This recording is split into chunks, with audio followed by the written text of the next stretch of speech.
la grâce de Dieu qui nous est donnée. Amen. Je pense que vous le savez, ce n'est pas une nouveauté ou une révélation. Nous sommes dans les derniers temps. Il ne reste que très peu de temps. Bientôt le Seigneur va rechercher son Église. Et nous avons besoin plus que jamais de se préparer. Nous avons besoin que l'Église soit préparée, que l'Église soit visitée. Et moi, j'aimerais ce soir remercier les frères qui m'ont donné le privilège et l'honneur de pouvoir prêcher ce soir sous le chapiteau. Mais tout ce que je sais, c'est que la Bible dit que des hommes ont écrit poussés par le Saint-Esprit. Et il y a des hommes qui font des choix et des appels poussés par le Saint-Esprit. Alors c'est avec toute assurance et conviction que je vais prendre la parole ce soir, sachant que Dieu a décidé cette heure-ci et que nous allons tout faire pour que ça réussisse ce soir. Amen. Est-ce que vous voulez être bénis ce soir? Est-ce que vous voulez recevoir de Dieu ce soir? Nous allons tout faire pour cela. Amen. Le garçon qui met l'étiquette sur le CD m'a demandé, pourrais-tu me donner le titre du message? Je dis, écoute, dès que Dieu me le donne, je te le donne. Il n'avait pas le titre. Puis je dis, attends, il m'a dit, j'attends là, Dieu te le donnera. Et Dieu m'a donné le titre. Et le titre, c'est l'esprit de Jézabel dévoilé. Alors j'aimerais vous dire que ça va secouer ce soir. Stabilisez-vous, attachez votre ceinture, ça va secouer. Nous allons nous occuper d'un domaine particulier. Nous allons marcher, moi et mes frères serviteurs de Dieu, avec vous l'église, contre la puissance de Satan. Nous allons laisser Dieu révéler les astuces de Satan. Êtes-vous d'accord avec ça? Nous sommes venus dans ce temps-là où nous voulons, Seigneur, que ta puissance, que ton autorité, que ton règne vienne, Seigneur. Et que le nom de Jésus soit béni. J'aimerais que notre président prie pour nous tous et qu'il prie pour moi. Est-ce que vous le voulez ce soir? Que Dieu nous bénisse. Merci Seigneur, nous sommes devant toi ce soir, mon Sauveur. Unifie pour nous ta parole, nos cœurs. Que nos cœurs soient avec ta parole, que ta parole nous parle, nous conseille, nous exhorte, que la gloire te revient. Merci pour ta parole qui est la vérité, que la gloire te revient. Prends notre Dieu en main et qui agisse au nom de Jésus. Amen. Que Dieu soit béni et glorifié. Je lis avec vous dans le livre de l'Apocalypse, premier chapitre, premier verset. Révélation de Jésus-Christ, que Dieu lui a donné pour montrer à ses serviteurs les choses qui doivent arriver bientôt. Et qu'il a fait connaître par l'envoi de son ange à son serviteur Jean. Celui-ci a attesté la parole de Dieu. Et le témoignage de Jésus-Christ soit tout ce qu'il a vu. Heureux celui qui lit et ceux qui entendent des paroles de la prophétie et qui gardent les choses qui sont écrites, car le temps est proche. Car le temps est proche. Car le temps est proche. Amen. La lecture seulement nous bénit. Et Dieu introduit le livre de la Révélation et par un temps qui est proche. Ça veut dire que Dieu est en train de nous dire ce soir, arrêtez avec les médias, arrêtez avec Facebook, arrêtez avec les réseaux sociaux. Les hommes de Dieu ont besoin de se rapprocher de la révélation de Jésus-Christ. Amen. Nous avons besoin de cela. Révélation de Jésus-Christ que Dieu lui a donné pour montrer à ses serviteurs les choses qui doivent arriver bientôt. Et ça y est, c'est en train d'avoir démarré depuis un moment maintenant. Les choses sont en train d'arriver. Il est en train de montrer à ses serviteurs les choses qui doivent arriver. Il est parlé ici de dévoilement. Il est parlé ici de révélation, de choses qui étaient cachées et qui maintenant vont être révélées aux serviteurs de Dieu. Alors, serviteurs du Seigneur, il est temps de revenir devant le Seigneur de toute la terre. Amen. Le livre de l'Apocalypse dit que les loin du Seigneur, ils restent devant le Seigneur de toute la terre. Les hommes de Dieu restent devant le Seigneur de toute la terre. Amen. Et cette révélation-là, on ne peut pas la recevoir ailleurs que devant la face de Jésus-Christ.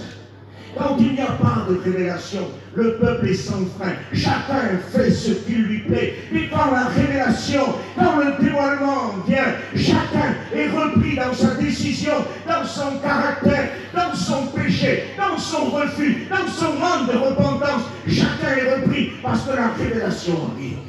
Amen. Et le livre de l'Apocalypse, c'est le livre de la révélation, c'est le livre de l'Église. Amen. C'est le livre de l'Église. Amen. J'ai écouté Josué le matin dire que c'est notre livre et nous devons nous en réjouir. Quelle vérité! Nous devons nous réjouir de ce que Dieu nous a laissé. Un livre pour nous montrer les choses qui doivent arriver bientôt. Amen. Les théologiens trouvent des hélicoptères et trouvent des bombes atomiques pour plein de choses dedans. Mais nous, ce que nous voulons, c'est un mot de Dieu. C'est un pain qui descend du ciel. Amen. L'hélicoptère ne t'apportera rien. Et si Dieu nous révèle un mot de Dieu spirituel à travers le livre de l'Apocalypse, Dieu va nous bénir. Amen. Il est parlé ce soir de dévoilement. Amen. Ça veut dire tirer le rideau pour voir ce qui se passe derrière. Nous sommes dans un temps particulier. Il faut tirer le rideau pour voir ce qui se passe derrière. C'est impossible à l'homme de tirer le rideau, parce que la Bible dit, ce sont des choses, en parlant de la révélation du Saint-Esprit, qui va fouiller le cœur du Père pour nous ramener des profondeurs de Dieu, la richesse de la révélation. Il est dit, l'œil de l'homme ne l'a pas connu, la pensée de l'homme ne l'a pas connu, la bouche de l'homme ne l'a pas prononcé. Mais c'est l'Esprit de Dieu qui nous l'a révélé, parce que l'Esprit va fouiller les profondeurs de Dieu pour nous amener la révélation. Quand on dit tirer le rideau, il faut faire appel à la révélation de Dieu. Et c'est ce qui va se passer. Nous allons laisser Dieu nous révéler ce soir. Amen. Parce que nous vivons un temps où il y a des astuces, des plans de Satan. Nous voulons que dans cette belle œuvre que nous avons, dans cette belle mission que nous avons, nous voulons que Dieu nous révèle à travers sa parole encore et encore des moyens de subsister. Parce que oui, nous sommes en danger. Et nous vivons les dernières minutes, dernières heures, dernières années ou derniers mois. Je ne peux pas fixer de date, mais en tout cas, on n'est pas loin. Bientôt il revient. Amen. Les hommes de Dieu, les femmes de Dieu ont cette conviction dans leur cœur. Bientôt, il va revenir. Es-tu malade? Es-tu en dépression? As-tu des soucis? As-tu des difficultés? Relève la tête. La délivrance est proche. Oui. La maladie laissera sa place au corps glorifié, ressuscité, à nos corps qui seront changés. Amen. Réjouis-toi. Prends force ce soir. Il faut qu'on sorte de ce chapiteau renouvelé. Vous savez pour quelle raison? Parce que Dieu l'a choisi.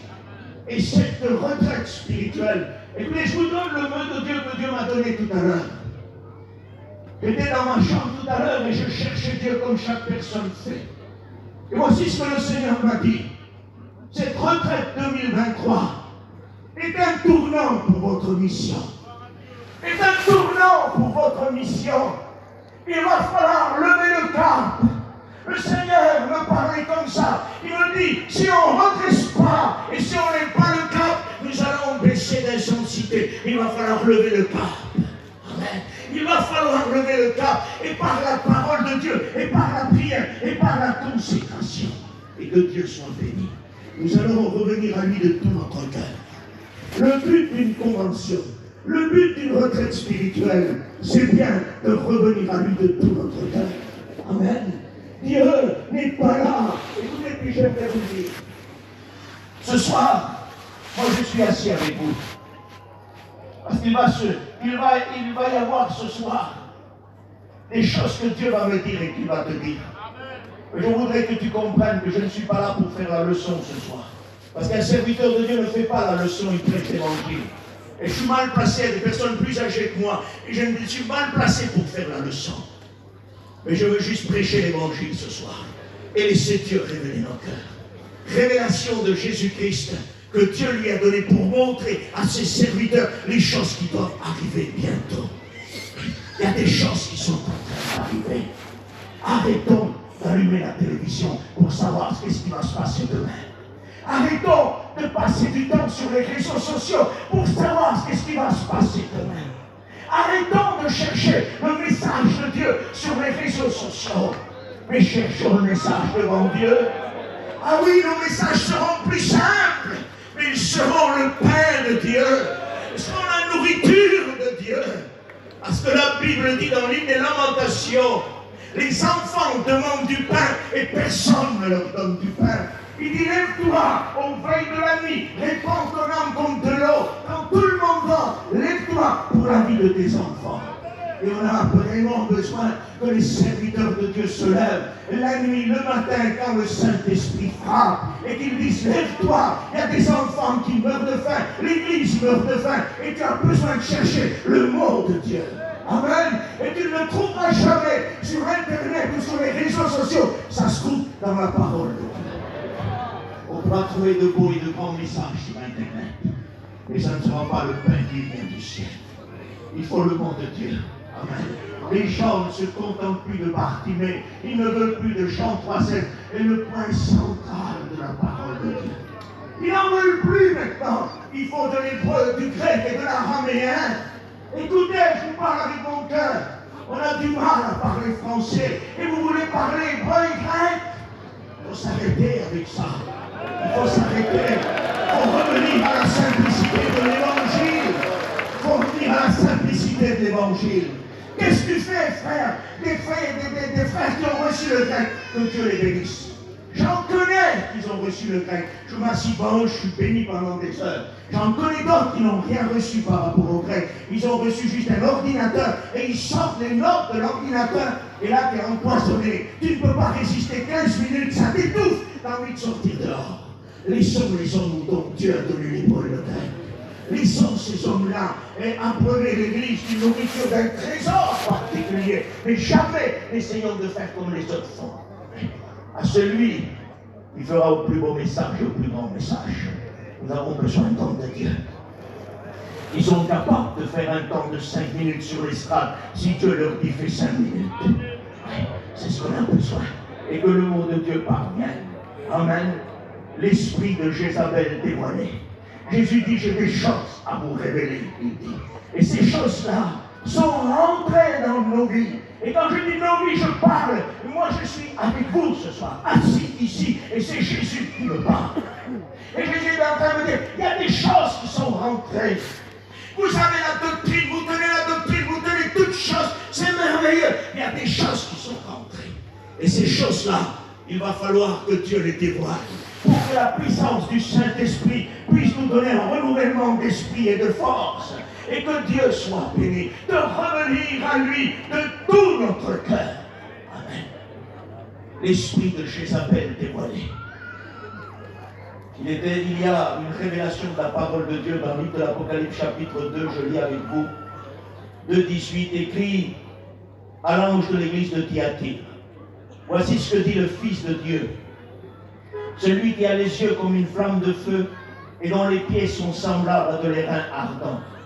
Je connais tes œuvres, ton amour, ta foi, ton fidèle service, ta constance et tes dernières œuvres plus nombreuses que les premières.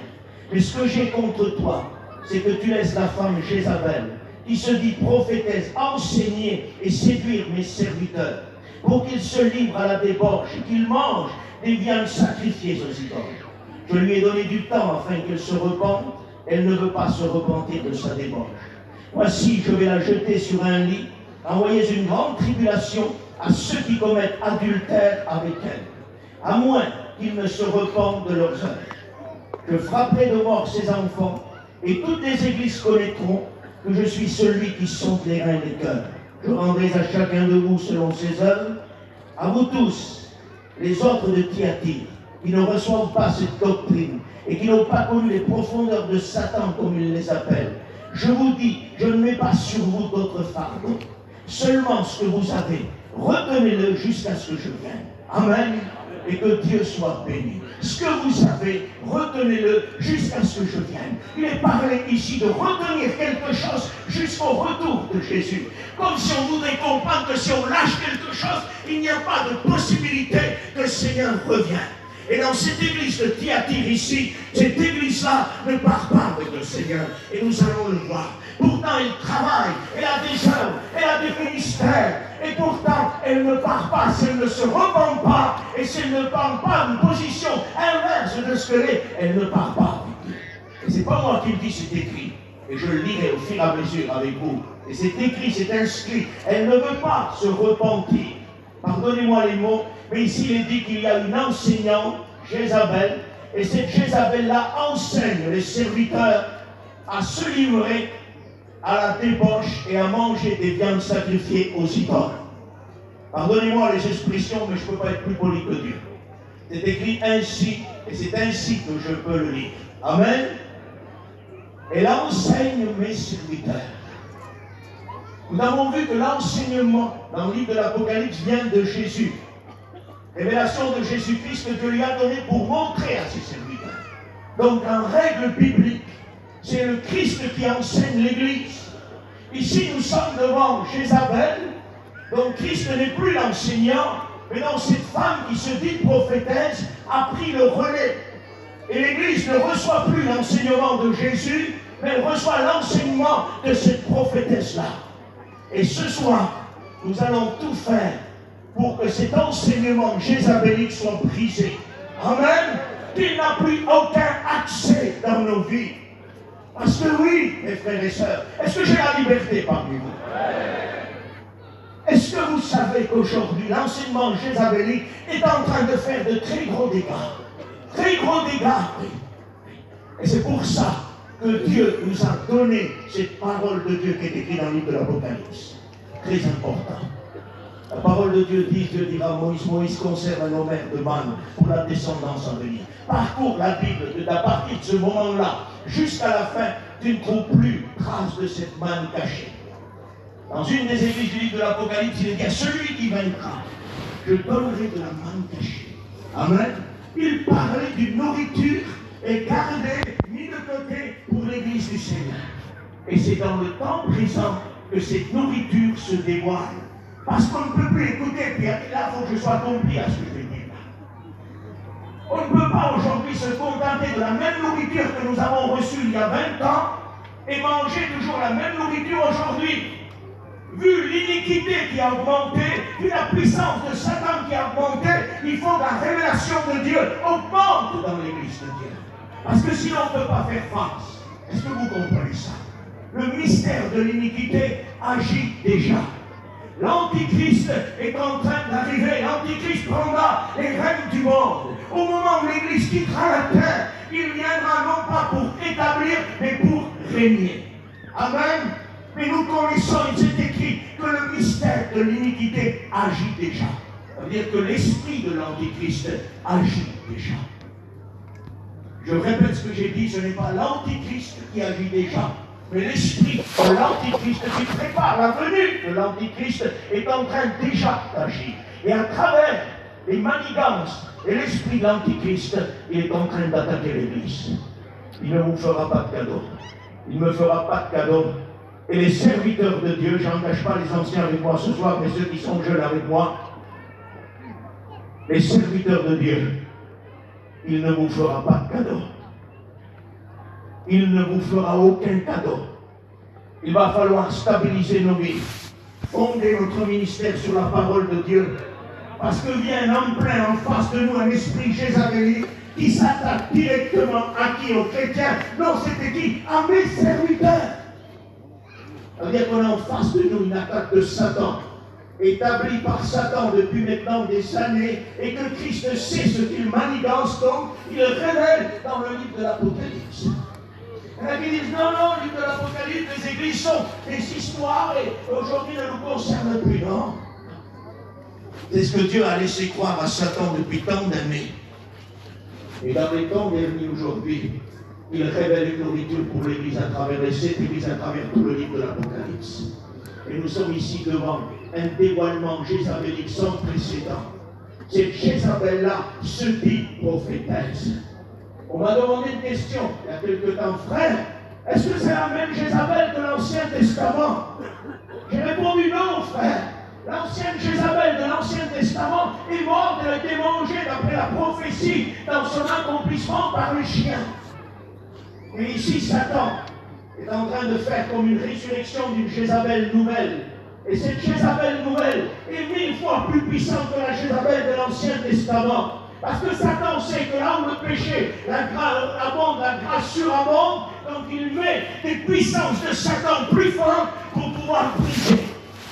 Et cette Jézabel est 1000 fois plus forte. Et cette Jézabel a besoin d'être brisée. Et nous allons nous occuper d'elle ce soir. Est-ce que vous le voulez? Est-ce que vous le voulez? Amen. Si vous êtes d'accord, Dieu est d'accord. Comprenez ça? Quand on dit Amen, nous déclarons Dieu le veut. Et si Dieu le veut et je le veux, alors nous faisons main d'association avec Dieu. Et que Dieu soit béni. Écoutez ce qu'il est dit. C'est un message important de la parole de Dieu. Il dit, ce que j'ai contre toi, c'est que tu tolères.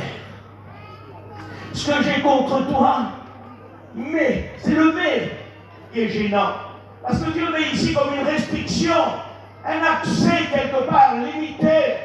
Il dit, mais ce que j'ai contre toi, c'est que tu laisses la femme Jézabel enseigner mes serviteurs. Le mot laisser traduit aussi par tolérance.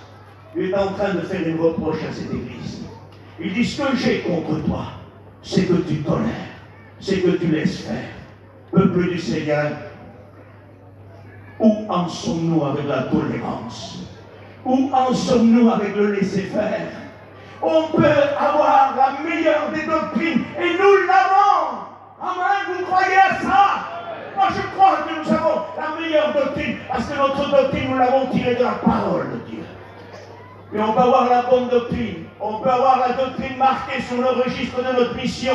Mais si à un moment donné, la tolérance et le laisser-aller va rentrer, laissez-moi vous dire que la doctrine restera seulement sur des registres administratifs et que le laisser-aller et la tolérance va rentrer dans notre mission. Et nous ne voulons pas que la tolérance rentre. Nous voulons zéro tolérance. On ne tolère pas. Quand tu ne tolères pas, tu es méchant. C'est ce que les gens disent. Il est méchant le frère, parce qu'il ne tolère pas. Non. Non, c'est la Bible qui ne tolère pas. Et la Bible réclame zéro tolérance. Et nous devons arriver à un zéro tolérance et que Dieu en soit béni. Zéro tolérance. Ce que j'ai contre toi, c'est que tu tolères. Que cette femme Jézabel enseigne mes serviteurs. Cette puissance jézabélique a la capacité de faire chuter un serviteur de Dieu. Comment ça, frère? La Bible dit, vous marcherez sur toute la puissance de Satan et rien ne pourra vous nuire. Comment se fait-il que cette femme Jézabel arrive à faire chuter un serviteur de Dieu dans la débauche et dans l'idolâtrie? Est-ce que je peux vous dire pourquoi? Est-ce que j'ai le droit de vous le dire? C'est à cause de la tolérance. Écoutez, rien, le Satan ne peut rien contre moi et contre aucun serviteur de Dieu authentique. Jamais il n'osera, parce qu'il sait qu'il ne peut pas. Mais si demain je peux me tolérer, et si j'ai dû laisser aller premièrement dans mon foyer, et après que ça s'étale à l'administration de l'Église, laissez-moi vous dire quelque chose, que demain, après-demain, Satan va me séduire, et il va me donner une séduction telle que je ne me rendrai même pas compte que je suis en train de vivre dans la tolérance. Et ce qui arrive. Parce que le mot séduction ici, vous savez par quoi il est traduit? Prendre quelqu'un par la main, le faire sortir du chemin d'une manière si subtile qu'il ne se rend même pas compte qu'il est sorti du chemin. On peut être séduit par Jézabel, toujours prêcher, toujours chanter, toujours témoigner et ne pas être au courant qu'on n'est plus sur le chemin. Nous avons besoin de témoins. Que Dieu nous bénisse. Amen. Que Dieu soit béni.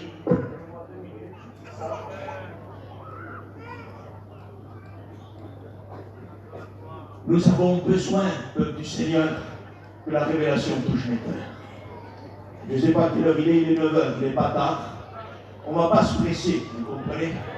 Parce que quand on se presse, on dit à Dieu qu'il devrait finir plus vite. Il va falloir examiner ce soir. Oui, il faut examiner cette belle œuvre que nous avons en nous. Il faut qu'il soit soigné par la parole, par la bonne doctrine, par la véritable doctrine. Dans les derniers temps, les hommes ne supporteront plus la saine doctrine, idée de guérir, idée de soigner, idée d'affermir. Les hommes ne supporteront plus. Nous voulons que dans notre mission, nous soyons des hommes et des femmes qui supportent la saine doctrine. Amen. qui supportent la saine doctrine. Mais ce soir, on est obligé que ça secoue, mes frères et sœurs, parce que nous nous sommes attaqués à l'esprit de Jézabel. Et quand l'esprit de Jézabel est touché, elle surattaque. J'ai besoin de vos prières ce soir. J'ai besoin de prières de mes serviteurs de Dieu, mes frères serviteurs. Parce que pour y arriver ce soir, il faut la puissance de Dieu. Ce n'est pas du théâtre, on n'est pas habitué à faire du théâtre. On n'en veut pas du théâtre. Ce qu'on veut, c'est que Dieu nous bénisse, vous comprenez? C'est une réalité ce que je vous dis. On a touché aujourd'hui, ce soir, nous avons touché maintenant le domaine de Satan où il ne veut que personne ne touche à ça. Parce que Jésus, que son nom soit béni, il nous l'a révélé. Heureusement qu'il nous a envoyé la révélation de la parole de Dieu. Oui, heureusement qu'il nous a envoyé ça. Ce que j'ai contre toi, c'est que tu tolères cette femme Jézabel. C'est ce que j'ai contre toi. Mes frères et sœurs, où en sommes-nous avec la tolérance? Où en es-tu avec la tolérance? Où j'en suis avec la tolérance? Parce que je crois qu'on a quand même toléré avec les années. Quand vous prenez le réveil, moi je n'ai pas connu le réveil malheureusement. Mais chaque fois qu'on peut m'expliquer le réveil, j'adore ça. J'ai acheté tout de suite le livre de Tarzan. Dès que j'ai écouté qu'il a fait un livre pour rappeler tout ça, j'ai tout de suite pris ça, parce que c'est quelque chose qu'il ne faut surtout pas oublier, vous comprenez. Mais ce que je veux dire, c'est que par rapport au réveil et par rapport à aujourd'hui, on se rend compte qu'on a laissé faire un peu les choses. On se rend compte qu'il y a de la tolérance aujourd'hui. Il y en a qui disent, mes frères, c'est normal, le monde est moderne, la jeunesse est moderne, et puis il faut moderniser. La Bible dit le contraire. La Bible dit, Romains 12, offrez vos corps comme des sacrifices agréables. Et ne vous conformez pas au siècle présent, mais soyez renouvelés, transformés. Amen. Jésus a renouvelé l'Église, a renouvelé les disciples quand il a dit, ne bougez pas de Jérusalem. Jamais Dieu t'empêche d'aller travailler pour lui. Pourtant, il dit, ne bougez pas de Jérusalem. Attendez de visiter de la puissance en vous. Amen. La puissance du Saint-Esprit. Le mot puissance, c'est le mot qui a donné dynamite en français. Pardonnez-moi ce soir. On a besoin d'une dynamique spirituelle. J'ai besoin dans mon ministère et ma vie chrétienne d'une dynamique spirituelle. Il faut que ça explose. Il faut que l'onction revienne et que ça explose. Vous comprenez ça? Tu peux avoir un message d'avocat, tu peux chanter comme un ténor et ce que tu veux. S'il n'y a pas l'onction, ça ne sert strictement à rien.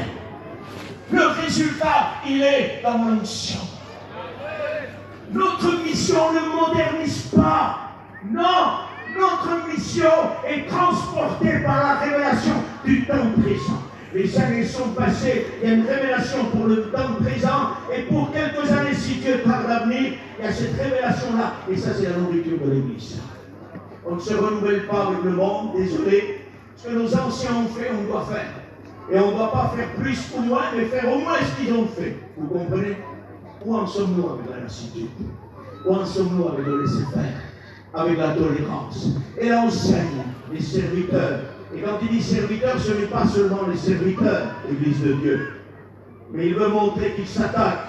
Pardonnez-moi d'utiliser le mot à la tête, parce que c'est Jésus qui est la tête, il n'y a pas de souci. Mais pour montrer que cette Jézabel-là a une grande puissance en son pouvoir là-bas.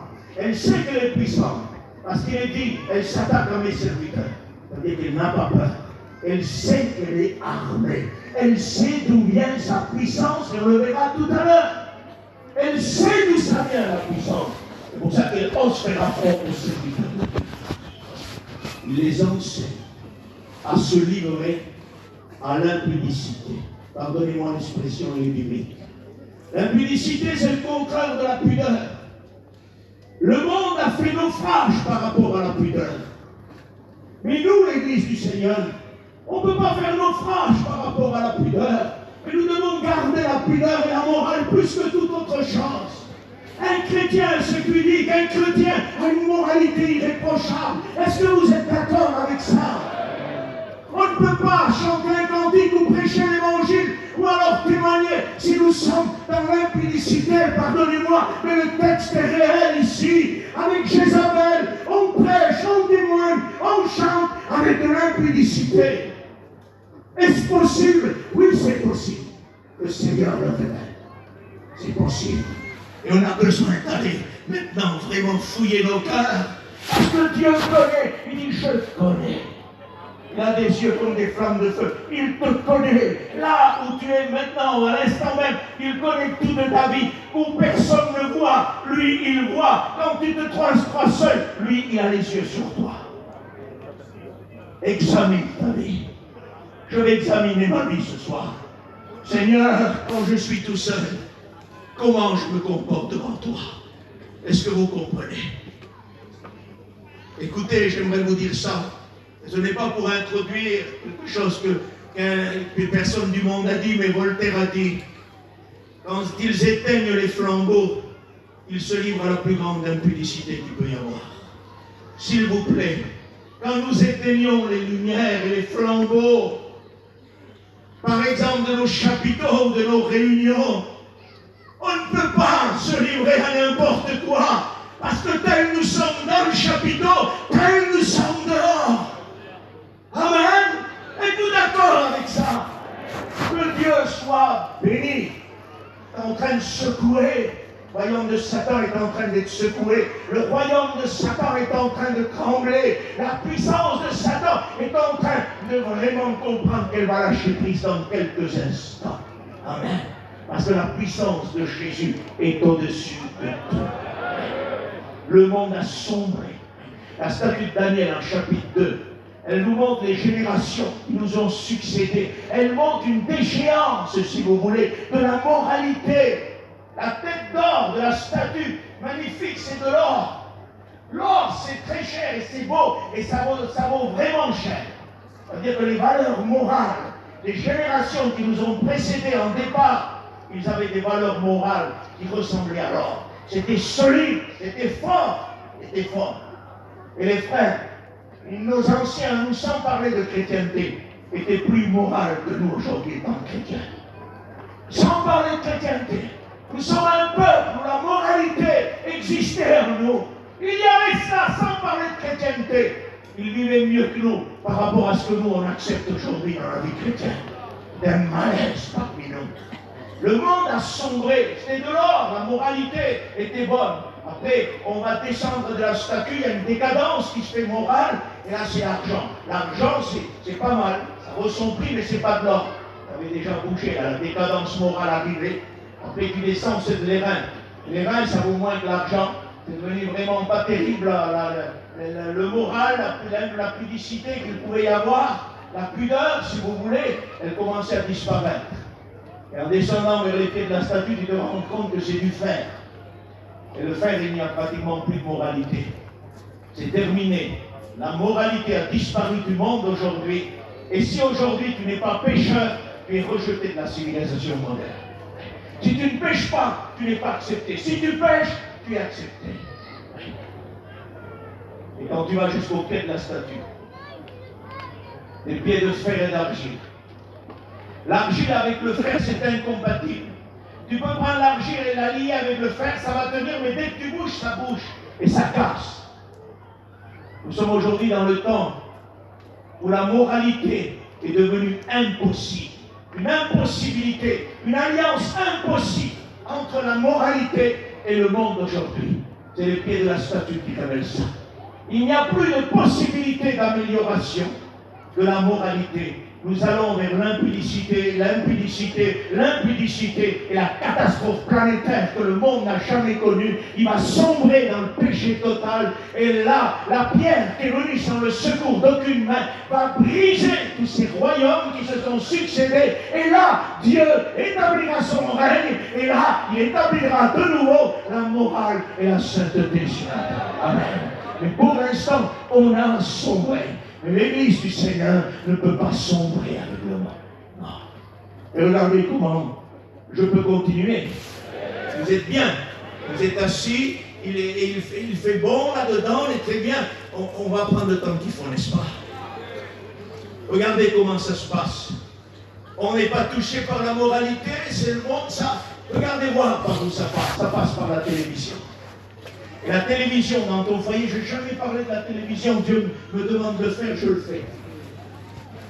Écoute, la télévision dans nos foyers aujourd'hui est un scandale pour l'Église. Un scandale, frère. Nous savons régler notre programme, nous savons gérer, et puis la télé, on sait quand même gérer la télé, oui. Mais moi, je te parle en plein midi. Hein. Je te parle qu'en midi, il y a ton père à table, il y a ta mère à table, ou alors il y a tes petits-fils à table, il y a tes enfants, il y a tout le monde à table. Et en plein midi, là, dans une publicité Orange ou Amazon, tu as deux Sodome et Gomorrhe qui se livrent à cœur joie, et nous, les chrétiens, on laisse allumer la télévision devant nos enfants, et on est chrétiens, et on prie le repas, et devant nos yeux, l'immoralité totale est là. Elle enseigne les serviteurs à se livrer à l'impudicité. Un enseignement jézabélique, ça. Parce que ça ne vient pas d'une manière à frapper les regards. Ça vient d'une manière, vraiment, on vous prend par le chemin, et vous ne vous rendez même pas compte que vous êtes sortis du chemin. C'est rien, ça, frère. Une publicité, vous croyez que c'est une publicité?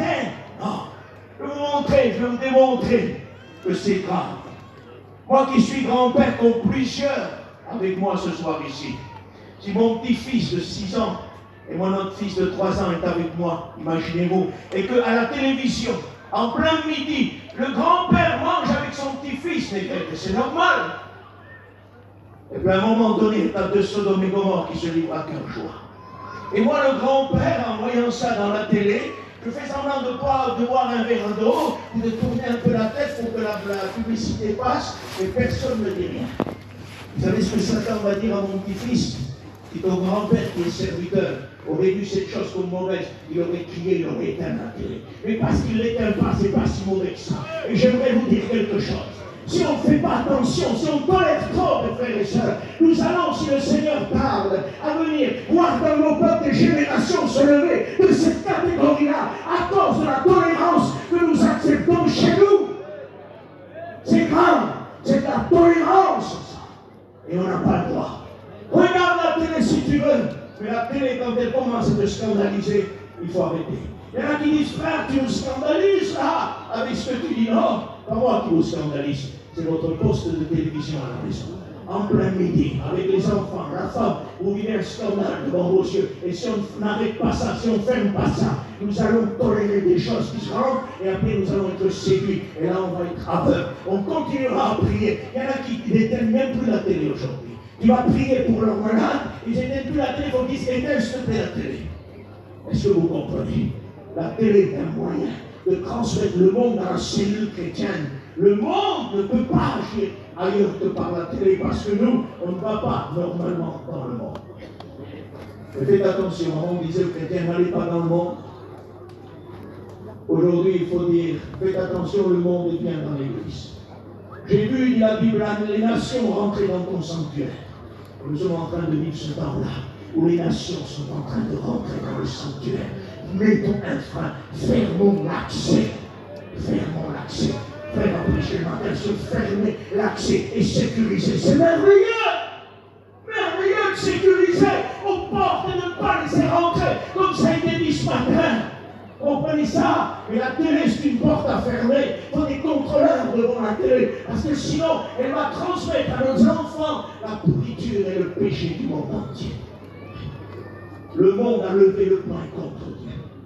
Est-ce que vous le savez? Le psaume dit, pourquoi se sont-ils liés contre l'Éternel et contre son roi? Le monde entier a levé le poing contre Dieu. Dieu a mis des lois, et eux, ils ont brisé leurs lois, brisons leurs liens, enlevons leurs chaînes. C'est ce que le monde aujourd'hui a fait. Il a enlevé les chaînes. Stop, Dieu a dit ça, c'est condamnable. Ils ont dit non, c'est ouvert. Comprenez ça? Et le péché caché est devenu dévoilé. Et aujourd'hui, accepté et légalisé. Sodome et Gomorrhe avait une ville localisée aux 4 coins du monde où il y a un Sodome et Gomorrhe mondial. Attention, attention, vraiment, il faut faire attention. Ce que j'ai contre toi, c'est que tu tolères. Je peux continuer? Nous avons la liberté parmi vous ce soir.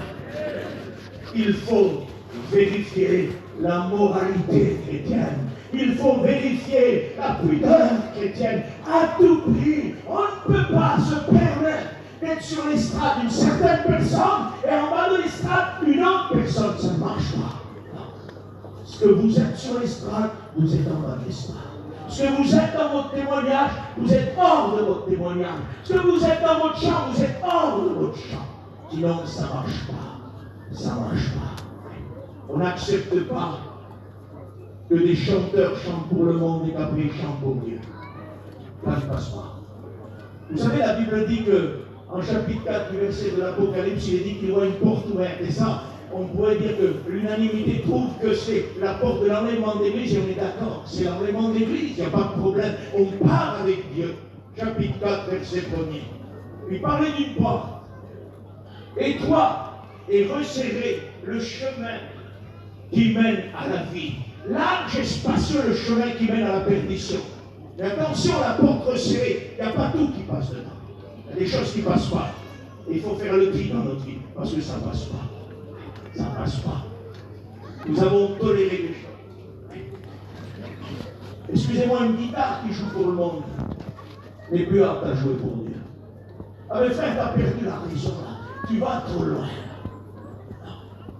Tout dans le temple était sanctifié.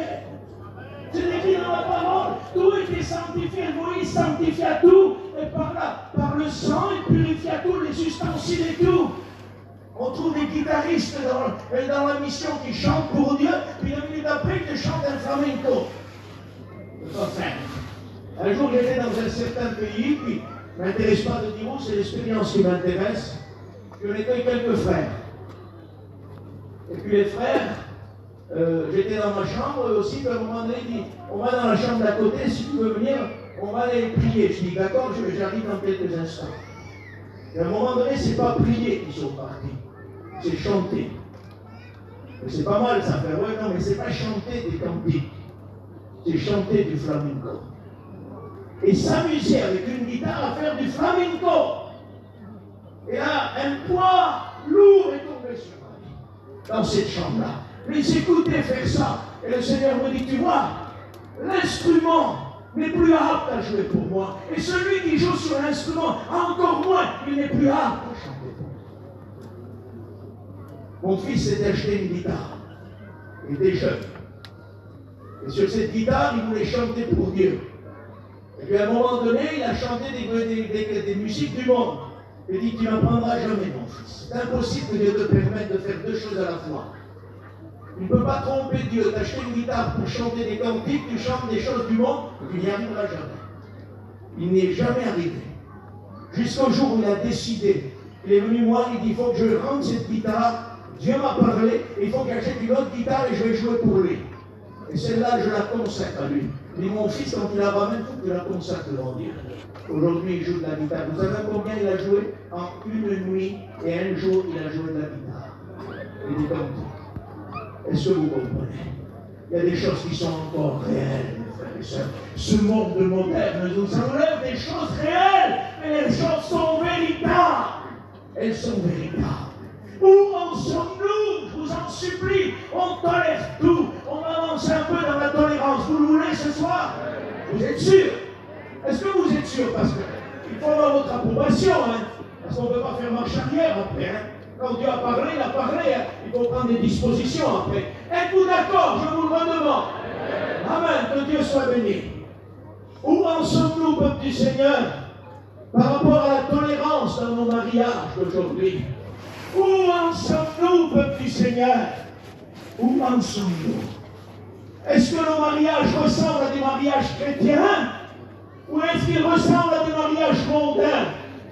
Qu'est-ce qui nous reste dans les mariages chrétiens? Sinon une prière pour les enfants rapide et après, c'est comme tu veux, c'est le luxe et c'est tout ce que tu veux.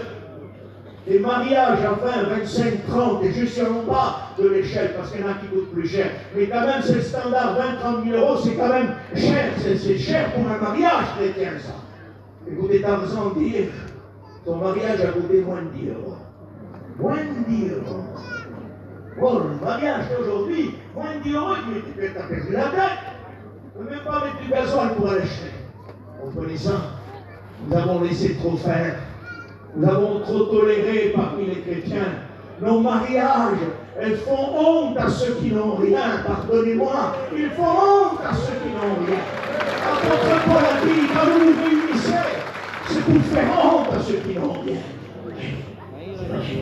Nos mariages avec certains qui veulent acheter des robes à 15 000, à 10 000, à 4 000 euros et qui veulent des salles à 7 000 et tout ce que tu veux. On en est où avec ça? Ça c'est de la tolérance, ça. On peut avoir la plus bonne doctrine et si on fait ça, on a toléré, peuple du Seigneur. C'est du laisser aller. Comprenez ça? Ce que j'ai contre toi, c'est que tu tolères. Tu tolères. Comment se fait-il que nous n'avons pas agi? Comment se fait-il qu'on a laissé faire ça? Parce que c'est pas arrivé du jour au lendemain. C'est venu peu à peu. Un certain chrétien a commencé à mettre la barre plus haute, à faire des choses plus en plus luxe, des choses plus grandes. On aurait dû agir tout de suite. Stop! Il faut que tu sois maîtrisé dans ta conduite. Et c'est encore plus grave quand c'est des serviteurs de Dieu qui font des mariages grandioses. Écoutez, il sévit aujourd'hui. Écoutez, je ne m'excuse plus, parce que c'est le mot de Dieu, moi il faut que j'avance. Je vous ai dit que ça m'a secoué, ça m'a secoué. Est-ce que c'est normal, dites-moi, est-ce que c'est normal aujourd'hui qu'on retrouve sévir parmi nous une jet-set chrétienne? Est-ce que c'est normal que les chrétiens vivent comme une jet-set chrétienne? Esaïe, est-ce que c'est normal? Non, c'est pas normal. La Bible condamne ces choses-là. Impossible de vivre en jet-set chrétienne en étant un chrétien. Jésus a dit, qu'est-ce que Jésus a dit? Les renards ont des tanières. Le Fils de Dieu n'a même pas un oreiller pour mettre sa tête. Il met le renard plus riche que lui. Aujourd'hui, nous les chrétiens, on roule en Ferrari, en Porsche, en tout ce que tu veux, d'une jet-set chrétienne. Ça passe pas à la porte, ça coince à la porte, ça. Non, non, on n'a pas le droit. On n'a pas le droit. La jet-set chrétienne doit s'arrêter. Frère, tu ne te marches à pied, marche par pied, mais quand même soyons maîtrisés dans notre conduite, s'il vous plaît. Soyons maîtrisés. Garçon, il y en a qui disent le garçon, et il a tout le temps vécu dans ça, il est temps de changer. Tu roulais en Ferrari, roule en Mercedes, pour pas dire en Laguna. Choses anciennes sont passées, choses nouvelles aujourd'hui. Donc tu veux, je brûle mon argent, frère? Ah non, pas du tout. Garde ton argent, mais vis à une manière chrétienne. Ton argent peut servir même pour l'œuvre de Dieu, merci à Dieu. Mais toi, ne vis pas à une hauteur de jet-set chrétienne. Ça ne marche pas. On s'habille, nous les chrétiens, avec des vêtements à 2 000 à 3 000 euros, des parfums à 800 euros. La bouteille, Isaac, 800 euros. Si je chante pas bon avec ça, on peut quoi ce matin? 800 euros. Et c'est normal, Josué? Non, c'est pas normal. Pas normal du tout. Non, c'est pas normal. Écoute, je mets du parfum, ça m'arrive d'en mettre, il n'y a pas de problème. Un flacon à 5 euros, ça suffit. Entendez ça? Parce qu'un flacon à 800 euros, j'aurais honte de le mettre sur moi. Parce que quand tu vas dans les pays étrangers, vous l'avez écouté dans le missionnaire. Moi, j'ai vu des bébés mourir pour 20 euros parce qu'ils n'avaient pas pu se soigner. Et non, ce parfum à 800 euros, les chrétiens, c'est pas normal du tout. C'est pas normal du tout. Un chrétien n'a pas besoin d'un flacon à 800 euros. Parce que la Bible dit, ayez en vous le parfum de Christ. Et on sent le parfum de Jésus-Christ. Et avec un parfum à 800 euros, on surpasse ça. On surpasse ça. Vous savez que Satan est en train de se faire bousculer là. Est-ce que vous le sentez que son royaume est en train de bousculer? Amen. Soyez avec nous ce soir. On va bousculer, on va se repentir, on va repentir. Et on va dire à la tolérance zéro. Zéro. On en est où? On en est où aujourd'hui?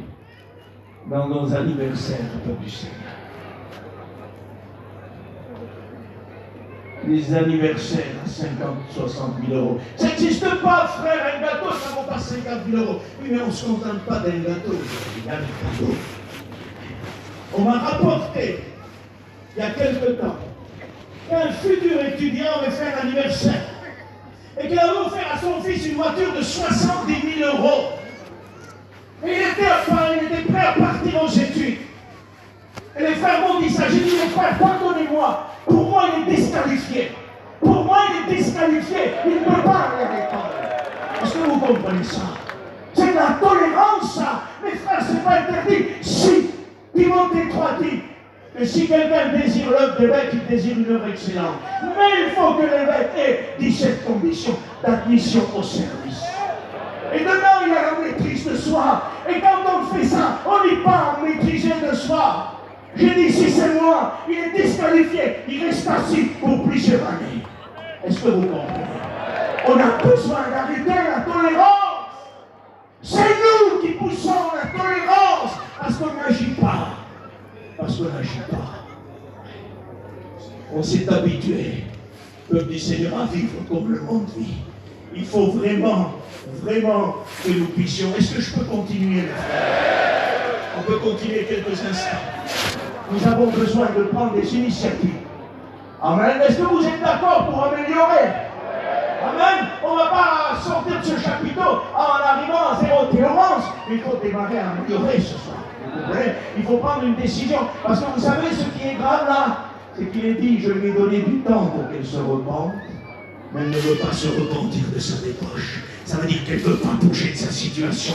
Elle fait des anniversaires à 70 000, elle fait des mariages à 200 000 si tu veux, elle tolère, elle n'a pas envie de changer. Écoute ce qui est important. J'ai toléré dans ma vie. J'ai un chapiteau, j'ai toléré dans mon chapiteau. Seigneur, je suis un homme de Dieu pour me repentir ce soir. Et de dire, j'ai toléré, je reconnais, Seigneur. J'ai accepté des choses qui ne conviennent pas. Mais à partir de ce soir, je suis un homme de Dieu, une femme de Dieu, de dire, Seigneur, je ne veux plus de tolérance. Je me repens et j'arrête la tolérance dans ma vie. Les sœurs, arrêtez de pousser vos maris à travailler plus pour changer les caravanes. Mettez-vous à la prière, mettez-vous au jeûne, mettez-vous à la consécration. Élevez le nom de l'Éternel, parce que le Christ arrive. Il est tout proche de nous. Il arrive. Les frères, arrêtez de passer vos journées. Je m'arrête de passer ma journée sur des maisons à peindre ou travailler ou ce que tu veux. Stop, il faut s'arrêter. Où en sommes-nous de la tolérance par rapport au commerce? Parce que dans le livre de l'Apocalypse, chapitre 18, et ça ne nous concerne pas. Nous sommes déjà à l'abri, merci Seigneur. La grande tribulation, chapitre 18, il sévit une église religieuse babylonique, une Babylone religieuse. Et vous savez ce qui se passe? Cette Babylone religieuse va vite se transformer en une Babylone commerciale. Ça veut dire de la religion qu'elle avait, elle garde la religion, mais elle se donne à plein gré au commerce et à l'achat et à la convoitise mondaine.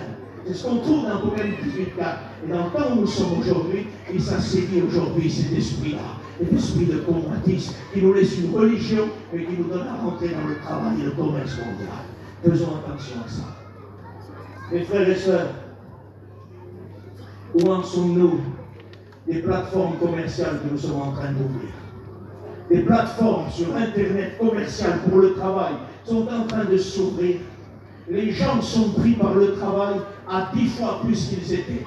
Ils mettent leur nom sur Internet, ils créent des plateformes de travail et ils ne travaillent plus, ils ne cherchent plus rien. Le travail vient directement à la maison. Faites attention, Satan ouvre des plateformes qui vont lier les chrétiens et qui ne prieront plus, qui ne jeûneront plus et qui ne chercheront plus Dieu. Et il va les lier avec tout ça. Et c'est possible que ça te dérange ce soir. Mais si ça te dérange, ça veut dire que tu veux tolérer. Et si tu dis, Seigneur, c'est vrai, mais je veux me débarrasser de ça. Combien de temps que tu pries? Combien de temps que tu jeûnes? Combien de temps tu adores Dieu?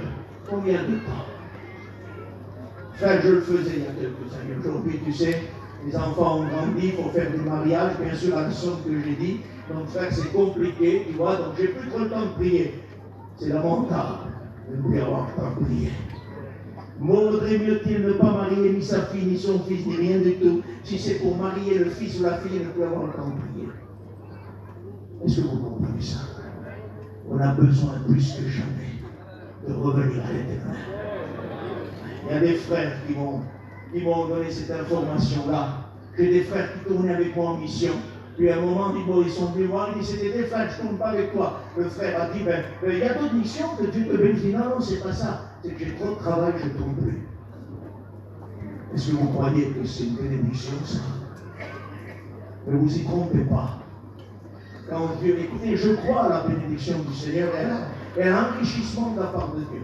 Et je ne prêche pas la doctrine de la prospération, loin de là. Ce que je veux dire, c'est que je crois que Dieu peut enrichir un homme.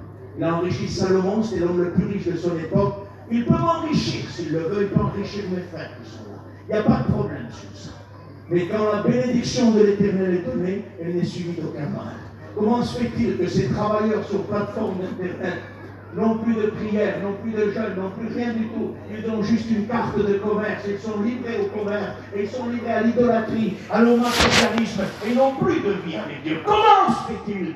Et attention, tout ce qui vient de Dieu te bénit. Ce qui ne vient pas de Dieu, et ça ne te bénit pas. Ça veut dire que si ton travail ou mon travail devrait m'enlever de la prière, de la consécration, ça ne peut pas venir de Dieu.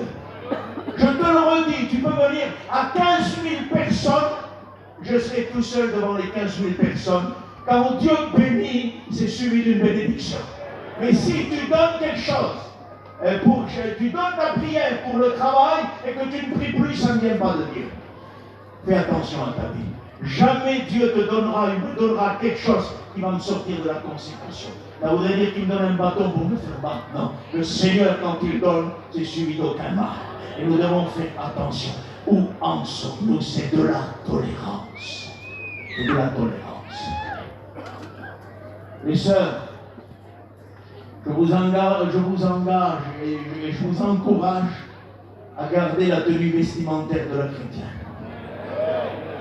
Parce qu'on arrive dans un temps de tolérance. On arrive dans un temps de tolérance, on ne reconnaît plus la chrétienne de la non-chrétienne. Ne lâchez pas le foulard. Gardez le foulard sur la tête. C'est encore biblique. Il y en a qui sont tellement instruits et théologiens qui nous ont dit que c'était au temps de Paul et que de toute façon ça ne dérangeait pas si on ne l'a pas aujourd'hui. Mais nous sommes de la vieille école. De la vieille école, nos grands-mères, nos mères ont mis le foulard, ça continue, on est de la vieille école, nous. On ne modernise pas, parce que la vieille école, c'est là qu'était la bonne chose. Et on ne modernise pas les sœurs, gardez la tenue vestimentaire. Il y a de plus en plus de sœurs aujourd'hui. Pardonnez-moi, c'est un inventaire, hein, pardonnez-moi. Et puis là, ça va trembler un peu, les sœurs, excusez-moi, hein, mais il faut le dire. On arrive à avoir des chrétiennes en pantalon aujourd'hui. On a vraiment modernisé. On arrive à avoir des femmes de serviteurs en pantalon, parfois. Il y a un pantalon et un petit t-shirt qui vient là.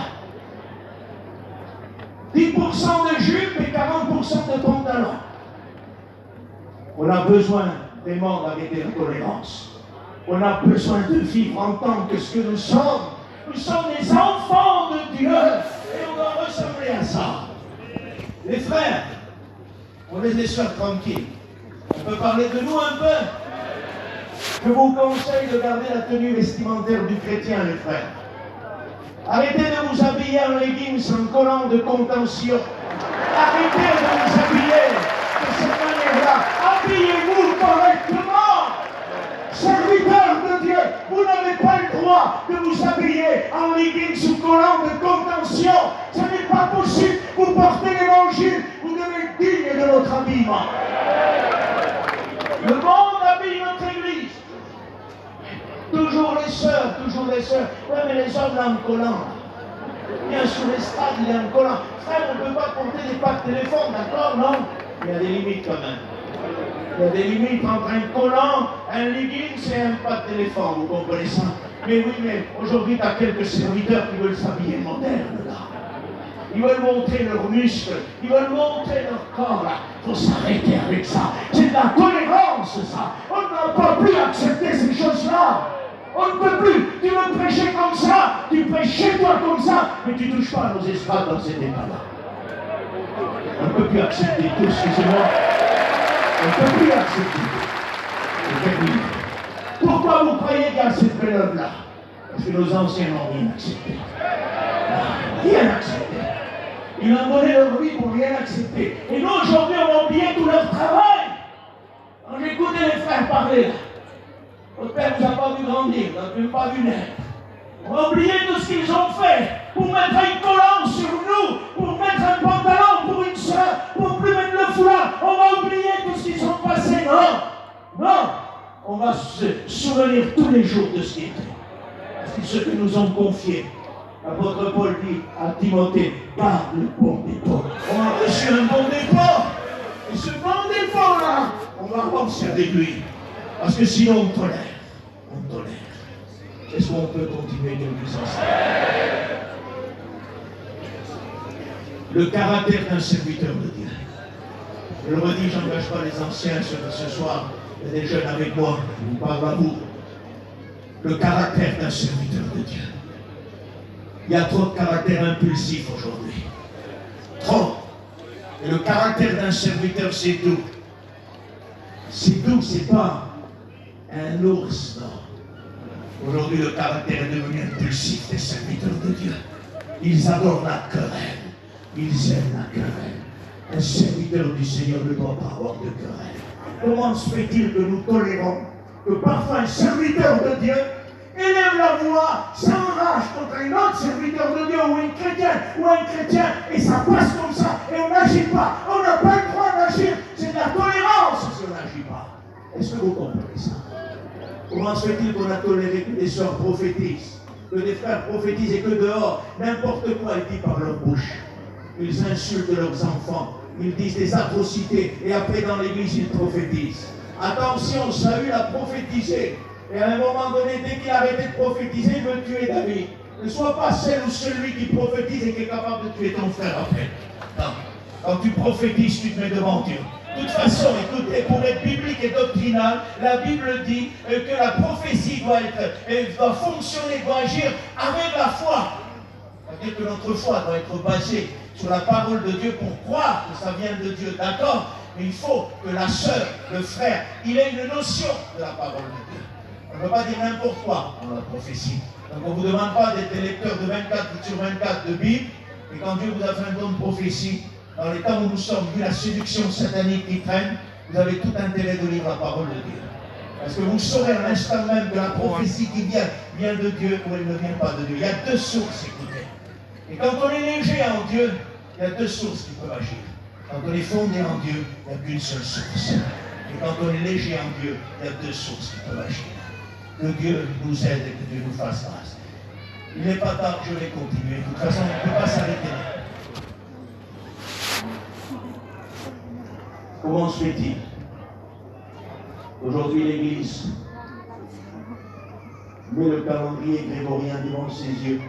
Elle fête toutes les fêtes du calendrier grégorien. Comment se fait-il que l'Église se conforme aux fêtes du calendrier? Comment se fait-il que les chrétiens se conforment aux fêtes du calendrier?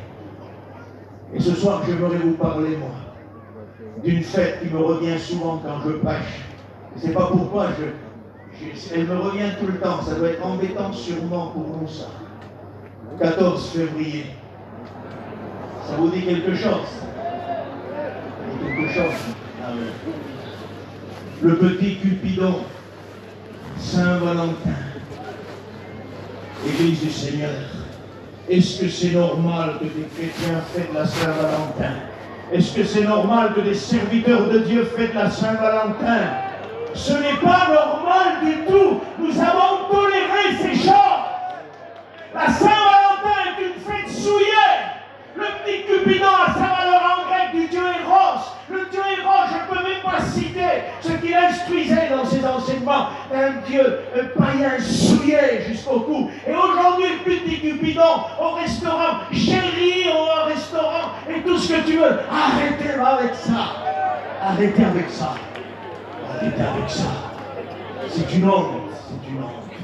C'est une honte. Nos anciens n'auraient jamais accepté ça. Et nous tolérons ça. Les serviteurs de Dieu se fâchent quand tu dis ça, certains. Ils exagèrent. Il exagère, mais qu'est-ce qu'il veut? C'est parce qu'il va au restaurant, Nicodème, lui. Et il prend un restaurant à 600 €. Il se met en face de sa femme, comme s'il ne la connaissait pas. Chérie, t'aimes bien? On est en train de se laisser balancer dans les bras de la séduction. Nous sommes en train de se laisser séduire La fête de Saint-Valentin a été changée à un moment donné par un pape. Elle ne s'appelait pas comme ça. Si mes souvenirs sont bons, c'est la fête des lucarnes, je crois que ça s'appelait. On ne peut même pas citer ce qui était fait dans ces fêtes-là. C'était souillé, c'était atroce, c'était une abomination. Et nous, aujourd'hui, à cause d'un pape qui a changé le nom, nous sommes aujourd'hui capables de fêter la Saint-Valentin. Des cadeaux. Un frère qui a fait non plus un cadeau, 3 cadeaux, j'ai donné pour la Saint-Valentin. 3 cadeaux. Un ne suffit plus, il faut faire 3 cadeaux. Tu te rends compte? Oui. Les sacs Louis Vuitton pour la Saint-Valentin. Ça vaut pas cher, on doit faire quoi? 3000, non? Un peu, oui, cher. Nos mères et nos grands-mères, les sœurs, n'avaient pas des sacs Louis Vuitton. Ils avaient des paniers pour chiner. En chinant, ils convertissaient les personnes. Est-ce que vous en faites autant avec vos sacs Louis Vuitton? Est-ce que vous en faites autant? Je ne pense pas, excusez-moi. Ils avaient des paniers et ils allaient chiner. Et le souci, c'était de pouvoir parler de Dieu. Écoutez, je vais vous dire quelque chose que l'ancien m'a dit, qui est parti près du Seigneur. Sinon, moi, je n'ai pas connu le réveil, je ne peux pas permis de dire ça. J'ai fait une mission dans son chapiteau et puis le dimanche matin, il m'a dit, t'as connu le réveil? Je ne dis pas du tout. J'aimerais que tu m'expliques. Il m'a expliqué, tu vois, un matin comme ça, là, ben, tout le monde était là, les sœurs étaient en train de faire à manger, puis la sœur parlait en langue, là. Tu te disais, elle parle en langue depuis longtemps. Elle me disait, non, elle a été baptisée à l'instant, là. Une autre venait, se faisait baptiser aussi du Saint-Esprit. Les frères parlaient de Dieu. Les frères échangeaient des mots de Dieu. Il dit, aujourd'hui, les frères parlent du bon coin. Les frères ne cherchent plus rien. Ils sont en train de faire des affaires sur le bon coin avant le culte. Et jusque dans le culte, ils valident les affaires sur le bon coin. Ni tout a changé. Les sœurs avant, ils n'avaient pas de torchon à la main pour faire le ménage sans arrêt du matin au soir. Ils avaient la prière, ils avaient le jeûne, ils avaient la lecture, ils se réunissaient pour prier. Et la bénédiction était là. Il dit, on a fait des missions, il m'a dit dans le réveil. Et puis on appelait des personnes de loin, même des Américains, puis on avait des panneaux. Les frères ont connu ça, moi je n'ai pas connu, qui collaient sur les caravanes. Et il disait le frère, que quand elle avait 10, c'était bien, tu les collais sur une caravane, sur une autre. Une soeur, quand arrivait, elle disait, dit mon frère, moi aussi. Il dit, j'en ai plus ma soeur, une tristesse dans son cœur, parce qu'il n'y avait plus pour coller sur la caravane. Il me dit, tu colles ça sur un tabel à une fête d'aujourd'hui, tu prends un coup de fusil. Et sœurs, vous imaginez là qu'on viendrait vous coller des affiches là, sur vos fenêtres et tout. Ça ne nous plairait pas trop. C'est la preuve que nous sommes sous la tolérance de Jézabel. Parce qu'elle enseigne nos serviteurs à se livrer à l'idolâtrie. Nous sommes en train de vivre un temps d'idolâtrie matérielle sans précédent dans l'Église du Seigneur. Et il faut que ça change, ça. On ne peut pas continuer comme ça, s'il vous plaît, c'est pas possible. On ne peut pas vivre pour le matériel, on vit pour Jésus. Êtes-vous d'accord? Tu ne peux pas vivre pour ta caravane, ton matériel, ta voiture. Tu dois vivre pour lui. C'est embêtant quand une caravane, une voiture, quand de l'argent a pris la place principale. Parce que la traduction d'idolâtrie, la meilleure que je peux vous donner, c'est sûrement celle-là. Ce qui a pris la place dans ton cœur de Dieu.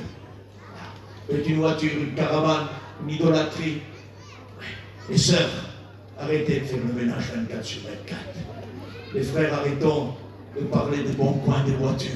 Revenons à l'Éternel, reparlons de nouveau des discussions de Dieu. Cherchons avec des frères à se mettre à part, à prier, à glorifier le nom de Jésus. Écoutez, Gien est une bénédiction. Êtes-vous d'accord avec moi? Mais parfois on voit des choses qui ne conviennent pas. On m'a montré une vidéo du début des sessions de Gien. Et puis vous savez ce que j'ai vu dessus, puis on n'a rien à cacher, on est ensemble. On est dans la même mission, c'est notre mission, c'est notre peuple et que Dieu en soit béni. On m'a montré des frères qui arrivaient à l'école biblique, se sont installés et puis faisaient tourner une broche. Jusqu'à là, il n'y a pas de problème. La Bible ne t'interdit pas de te nourrir. Et le problème, c'est que ce que j'ai écouté, c'était fort quand même. Ils ont dit, pas béni, Gien, regarde les broches qui tournent. Alors si c'est béni, Gien, parce qu'il y a une broche qui tourne, excuse-moi, on est passé à côté de l'essentiel.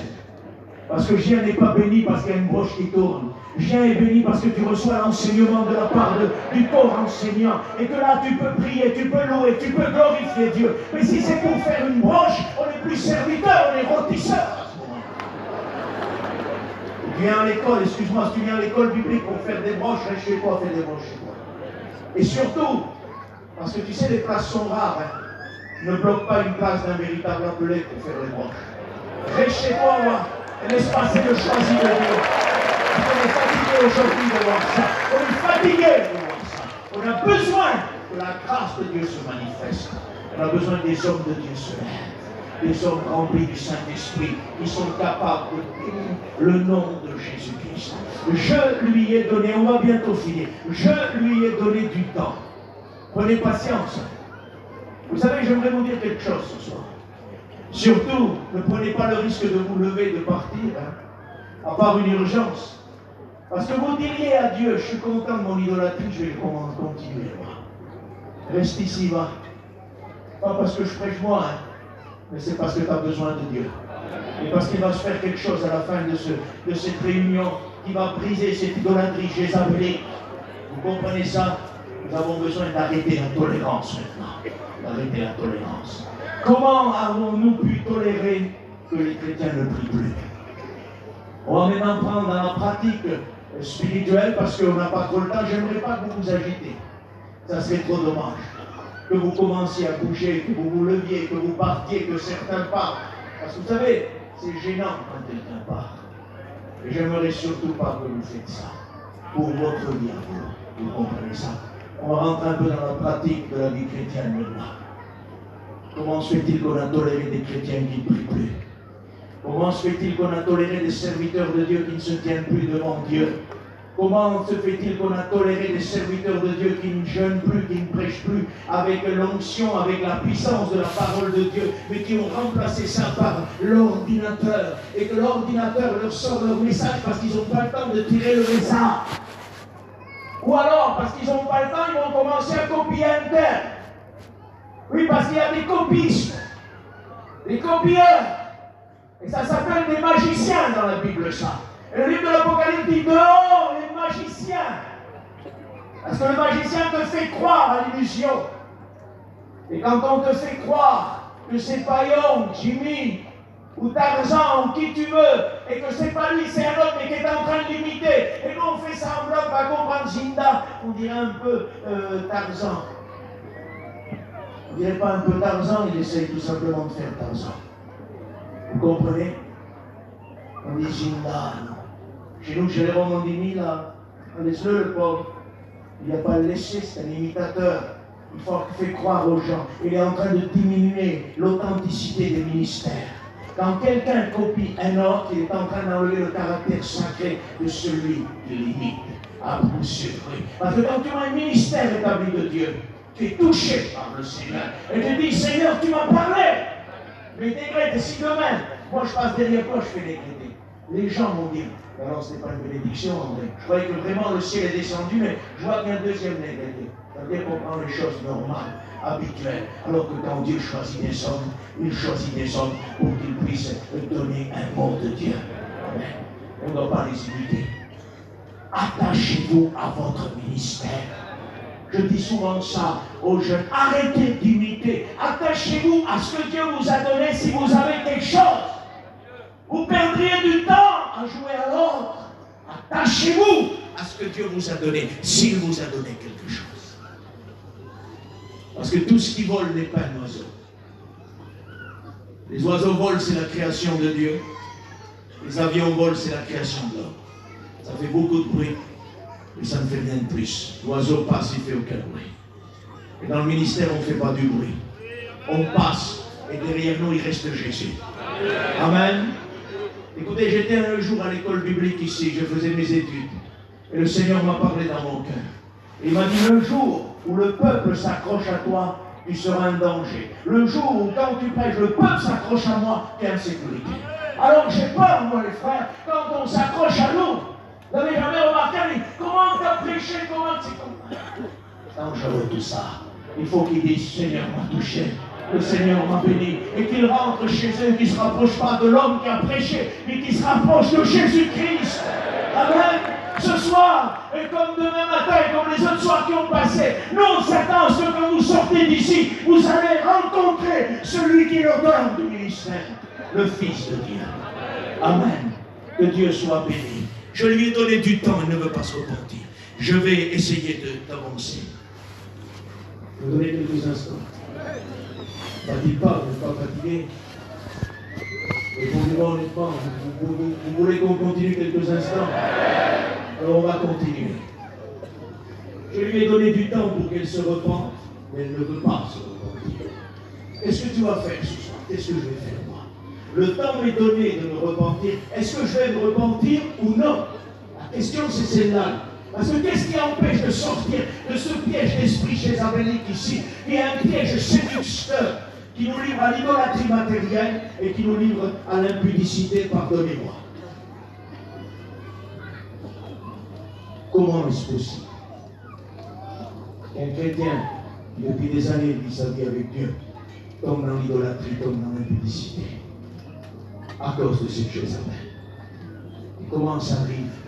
À cause du laisser-aller et à cause de la tolérance. Quand on commence à tolérer, laissez-moi vous dire qu'on devient un homme de tolérance, une forme de tolérance, de laisser aller. Et parce qu'on laisse aller, parce qu'on tolère, Jézabel, elle prend le dessus, elle va dans le cœur de Satan, elle va mener ses pièges, elle va mener ses destructions. Et là, on ne s'en sort plus.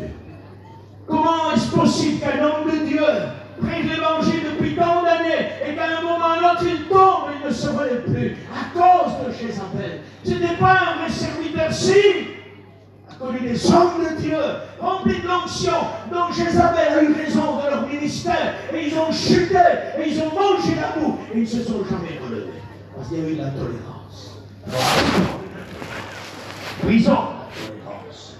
Que Dieu soit béni et glorifié. Je vais maintenant aller vers la fin de ce message. La fin d'une chose vaut mieux que le commencement. Ça veut dire qu'on va quand même vers quelque chose de meilleur. On a commencé, c'était bien, et on va vers quelque chose de meilleur, dit la Bible. La fin d'une chose est mieux que le commencement. Écoutez ce qu'il est dit. À vous tous, à tous les autres de Thyatire, qui ne reçoivent pas cette doctrine et qui n'ont pas connu les profondeurs de Satan, comme il les appelle. Je ne mets pas sur vous d'autres fardeaux, mais ce que vous avez retenu d'eux. Il est parlé ici des profondeurs de Satan. Et nous allons maintenant avancer. J'ai besoin de votre prière et de votre soutien. Parce qu'on va vers la fin maintenant. Il va falloir maintenant briser la puissance de séduction. De briser la puissance de tolérance, de briser les interdits qui sont aujourd'hui au milieu de nous. Est-ce que tu le veux? À vous tous qui n'ont pas connu les profondeurs de Satan. Certains théologiens, tu sais ce qu'ils disent? Bon, les profondeurs de Satan, c'est rien d'autre que le domaine de Satan, que le royaume de Satan, et rien d'autre que ça. C'est plus que ça. Nous qui avons l'Esprit de Dieu, consultons la parole de Dieu. Est-ce que vous le voulez? Je vais lire avec vous dans le livre de Corinthiens. Il est parlé là-bas de profondeur satanique. Et pour comprendre ce verset, il faut aller dans le livre de Corinthiens. 1 Corinthiens 2:9. Et comme il est écrit, ce sont des choses que l'œil n'a point vues, que l'oreille n'a point entendues, et qui ne sont point montées au cœur de l'homme. Des choses que Dieu a préparées pour ceux qui l'aiment. Dieu nous les a révélées par l'Esprit, car l'Esprit sonde de tout, même les profondeurs de Dieu. Amen. Les profondeurs de Dieu, c'est quoi? C'est la révélation par le Saint-Esprit. Le Saint-Esprit va fouiller le cœur de Dieu et va nous ramener la révélation pour que nous puissions vivre en tant que chrétiens. Les profondeurs de Satan, c'est la fausse révélation. C'est l'esprit de Jézabel, les démons que Jézabel envoie et qui vont aller dans le cœur de Satan même, dans les profondeurs de Satan. Et Satan va lui donner les pièges pour mettre devant l'Église. Voilà ce que c'est les profondeurs de Satan. C'est des pièges que Satan a préparés pour le temps de maintenant. Et si Dieu ne nous révèle pas ça, on tombe directement dans le panneau, pardonnez-moi. Directement, les profondeurs de Satan, c'est la profondité du diable. Et Jézabel, pourquoi il dit, elle va attaquer les serviteurs de point fouet? Parce qu'il n'a pas peur, parce qu'elle va dans le cœur de Satan et il lui donne les tactiques pour faire tomber les serviteurs de Dieu. Parce qu'il y a tolérance et le laisser aller. Et on doit vraiment fermer l'accès. Vraiment fermer l'accès. J'aimerais vous dire que Satan est très patient. Soyez patient, s'il vous plaît, vous avez le fruit de l'esprit en vous qui est la patience. Satan est très patient, et vous savez ce qu'il fait? Pendant des années, il nous a volé la prière. Les églises ne prient plus comme elles priaient. Les chapiteaux ne prient plus comme ils prient. Les gens ne jeûnent plus comme ils jeûnaient avant. Les gens ne se consacrent plus comme ils étaient consacrés avant. Et ça fait un piège de Satan pendant des années. Ça fait plusieurs années. Il y a 15-20 ans, tu rentrais dans une église, une quinzaine d'années, les gens priaient déjà avant le pasteur. Aujourd'hui, il faut désigner les noms. Un tel prie, et tu t'arrêtes, il n'y a plus personne qui prie. Les gens ne prient plus, ne disent plus Amen. Il n'y a plus de vitalité spirituelle en eux. Parce que la prière qu'ils n'ont plus a fait quelque part, il n'y a plus de renouvellement. Et ça devient tout doucement la mort spirituelle. L'apôtre en Romain dira, vous savez, en quel temps nous sommes, il est temps de nous réveiller. Le jour du salut est plus proche de nous que lorsque nous avons cru. Mais chose bizarre, il dit, il est temps de vous réveiller, ça veut dire qu'il dort, Polycarpe, t'es d'accord avec moi? Mais pourquoi il dit, vous savez, et vous dormez quand même. Et nous savons, Pélicone, où nous en sommes, nous savons que nous sommes à la fin. Et pourtant, l'Église dort encore. L'Église ne s'est pas encore réveillée. On n'a pas encore pris les armes dans nos mains, puissantes comme nous avions au réveil. Et à la suite des années de réveil, nous n'avons plus ces armes de la prière, du jeûne, de la consécration. Nous avons échangé les biens spirituels contre les biens matériels. Satan nous a échangé. Il nous a pris le spirituel et il nous a donné le matériel. Et aujourd'hui, le matériel nous tient, est devenu un Dieu pour nos vies. Et le spirituel n'a plus de valeur pour nos yeux. Nous avons vraiment besoin que le spirituel revienne. Parce que c'est le seul moyen de s'en sortir. C'est de revenir à la prière. Vous savez pourquoi? Parce qu'il y a une révélation que Jésus a faite par rapport au royaume de Satan et que Satan a écouté. Et parce qu'il a écouté, il a agi. Et Dieu ne se laissait pas tromper parce que Dieu savait qu'il fallait qu'il l'écoute pour qu'il prépare des combats que lui va battre. Parce que quand Jésus abat l'ennemi, sa gloire est levée. Je servirai de Pharaon pour faire éclater ma gloire. Et Dieu se sert de l'ennemi pour faire éclater sa gloire, pour montrer qu'en vérité l'ennemi n'a aucune puissance. Est-ce que vous comprenez ça? Est-ce que vous comprenez ça? Jésus a dit, à un moment donné, les disciples, on est presque à la fin, prenez patience. Prenez patience.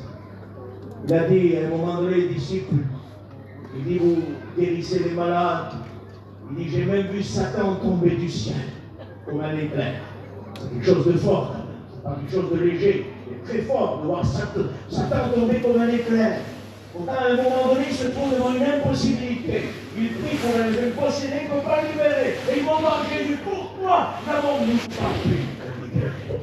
Jésus va révéler quelque chose que Satan a écouté. Il dit, écoutez-moi, gens de peu de foi.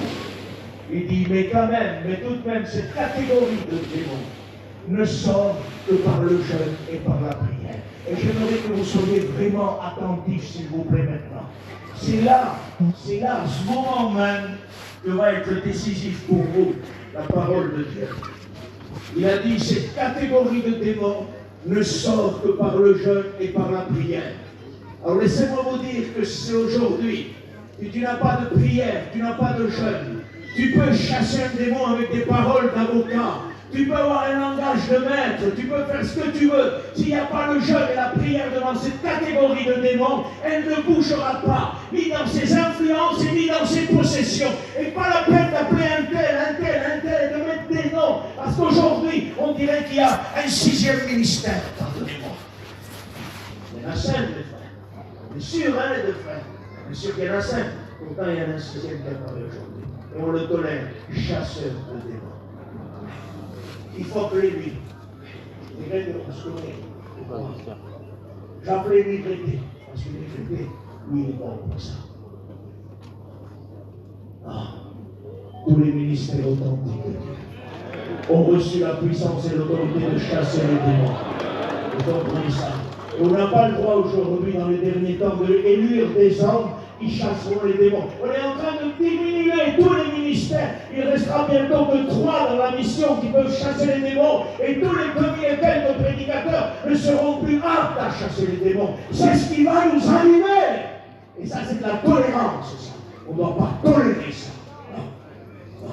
L'appel à un tel, c'est très bien. Moi, s'il y a une possession, moi, je ne vais pas tout seul, je vais me faire avec moi. Normal. Parce que parfois, t'appelles un tel, là. Les frères vont passer 10 jours, là, dans le jeûne, dans la prière, fatigué, à bout de tout. Il arrive, lui, là, plein de force, en 2 minutes, il démontre ça. C'est lui, monsieur, t'as compris. Mais ce qu'on a oublié, c'est que les hommes, dans les messieurs, là, pendant 10 jours, ils étaient dans le jeûne et la prière. Vous comprenez ça? Les frères qui travaillaient, le monsieur a dit, tombez-moi ce mur, s'il vous plaît. Et on commençait le matin jusqu'à 6 h du soir, le mur, il ne tombait pas. Donc, Dieu revient et dit, vous êtes des incapables, vous n'avez pas pu tomber le mur. Donnez-moi la masse, il donne un coup de Dieu, le mur tombe. Vous avez oublié que tous les matins, il tape dedans. Tel coup décisif. Et parfois, c'est ça. Quand t'appelles un tel là, il arrive plein de force, les autres sont fatigués, ils chassent en 5 minutes, 10 minutes, c'est libéré, puis là, on l'élit comme celui qui chasse les démons. Ou comme celui qui guérit les malades. Attention, hein, il nous a donné des ministères authentiques qui guérissent les malades, qui chassent les démons. Mais ne faisons pas de ceux qui ont reçu le don de guérison des guérisseurs. Et pas des guérisseurs. Hein. Le ministère, les dons, écoutez, je vous dis ça, puis on va aller à la fin, je vous le promets. Les dons qu'on reçoit ne doivent jamais minimiser la parole de Dieu. Si quelqu'un vient me rechercher, mes frères, pour le don que j'ai reçu, pardonnez-moi, je suis pour le bien de la guérison, moi je veux que les gens se guérissent. Imaginez-vous que j'ai le don de guérison, et que vous veniez me voir pour le don de guérison, et que la parole de Dieu ne vous intéresse pas. Je m'arrête d'exercer le don, pardonnez-moi. Parce que la parole serait diminuée. Et la parole, c'est à elle la gloire, la puissance, la richesse et l'autorité au siècle des siècles. Ne nous trompons pas. Cette catégorie de démons-là ne sort que par le jeûne et par la prière. Ça veut dire que ces démons-là font être au jeûne et être à la prière. Dans leur influence, mon frère, ma soeur, un chrétien n'est pas possédé. Parce qu'un chrétien est rempli du Saint-Esprit. Et puis arrêtons, faisons attention aussi à ceux qui décèdent dans les chrétiens des démons. Attention, c'est dangereux ça. Attention, faisons pas n'importe quoi. L'église de Jésus est remplie du Saint-Esprit. Il n'y a pas de place pour quelqu'un d'autre que Jésus dans l'église de Dieu. Et je voudrais te dire quelque chose, mon frère, ma soeur, si tu n'as pas de jeûne de prière, s'il y a un démon de cette catégorie qui vient attaquer ton foyer, dans l'influence, sans possession, si tu n'as pas de jeûne de prière, tu ne pourras pas chasser ton influence. Il demeurera là, il ne bougera pas et tu ne feras pas bouger. Serviteur de Dieu, si vous n'avez pas de jeûne et de prière, ne vous amusez pas à chasser un démon de cette catégorie-là. Vous partirez vite comme le fils de Séba. Rapidement, il aurait fait son devoir. Nous sommes en train d'être en face une ondée, une armée de démons dont Joël a déjà prophétisé ça. Et d'un peuple innombrable qui a les dents d'une lionne. C'est des sauterelles d'abord, et puis ça se change en lion, et puis ça va détruire la vigne et tout le peuple de Dieu. Et on est en train d'être en face cette invasion-là. Soyez patients, s'il vous plaît. On est en train d'être en face cette invasion de démons de deuxième catégorie qui ne sortent que par le jeûne et la prière. Pourquoi ils viennent maintenant? Parce que Satan les a mis de côté. Il a dit, vous, cette catégorie-là, vous ne bougez pas de là. Il faut d'abord que je vole la prière de l'église. Il faut d'abord que je vole le jeûne dans l'église. Il faut d'abord que je les enlève de la consécration. Ça peut durer 15 ans, 20 ans, ça peut durer 15-20 ans. Qu'on commence à baisser en intensité. C'est-à-dire, ces démons, restez cachés. Restez là. Il faut d'abord que je m'occupe d'enlever la prière. Parce que sinon, vous ne pourriez rien faire. Vous ne pourrez pas les toucher. Vous ne pourrez pas agir contre eux. Parce que leur maître leur a donné toute puissance et toute autorité. Parce que la consécration, le jeûne, après vous pourrez aller. Et mes frères et sœurs, revenons de tout notre cœur à Dieu.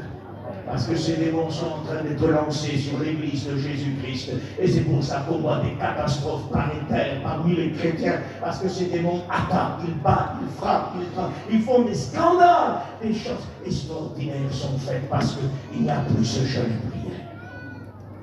Vous comprenez pourquoi Jézabel s'est dit? Est-ce que vous avez compris le titre du message? Dévoilement de l'esprit de Jézabel. Nous en sommes là, il est dévoilé, cet esprit de Jézabel. Et Dieu nous a donné la solution. Quelle est la solution? Il nous a dit revenez au jeûne et à la prière.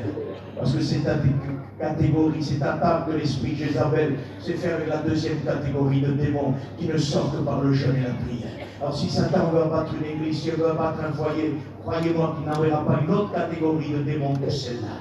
Parce qu'il sait qu'il n'y a plus de jeûne, il n'y a plus de prière, donc ils sont maintenant vulnérables et touchants.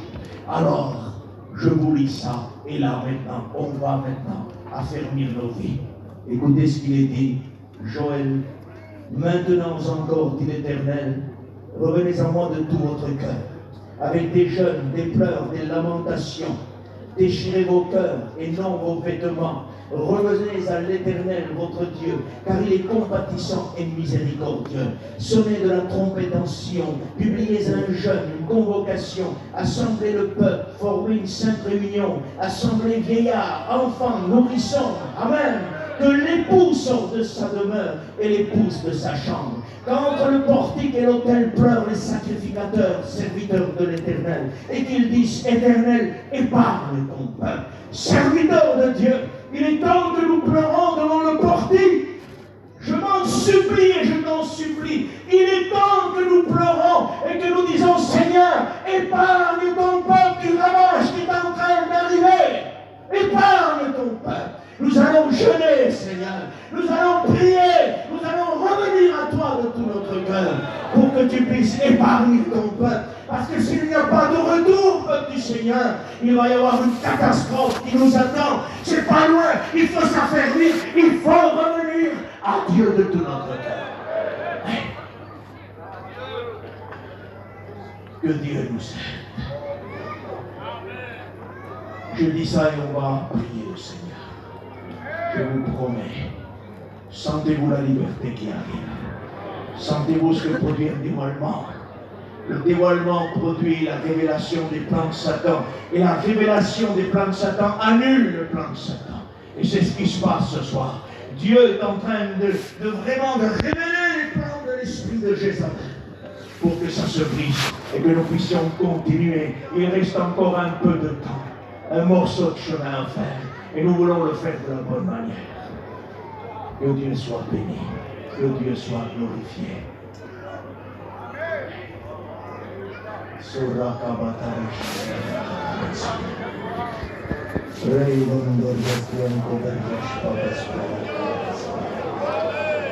Sois loué, béni, glorifié. Glorianda Baraspia. Sorogoroshera Kamaspia.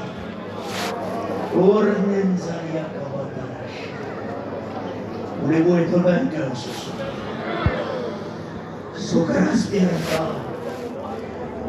Vous avez compris, Seigneur. Vous avez compris ce qui nous arrive, n'est-ce pas?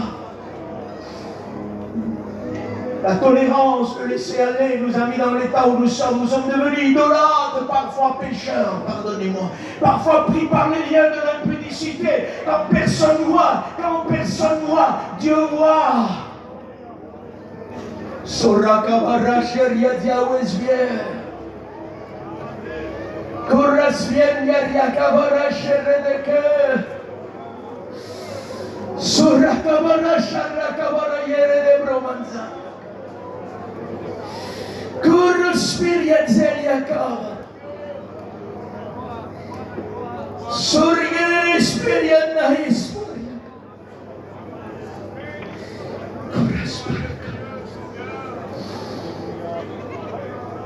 Il n'y a rien de caché devant ma face. Je lutte quand personne ne voit.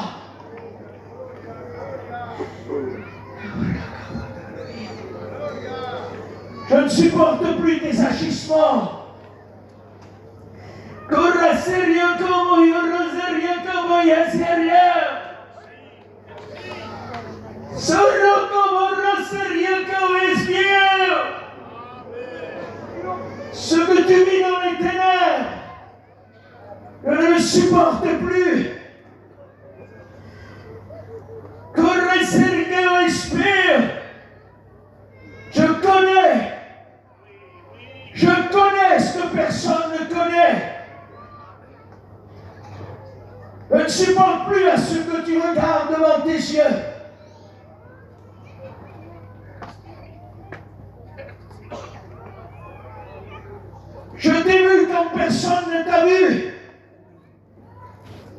t'avais donné du temps pour te repentir. Saisis ce soir. Libère-toi.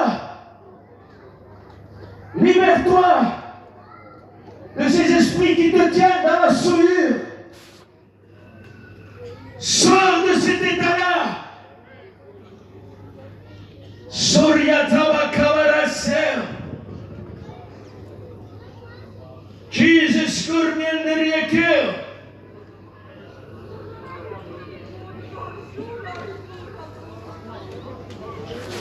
Mes frères et sœurs, fermons nos yeux, le Seigneur, c'est tout. Le Seigneur est celui qui fouille les cœurs.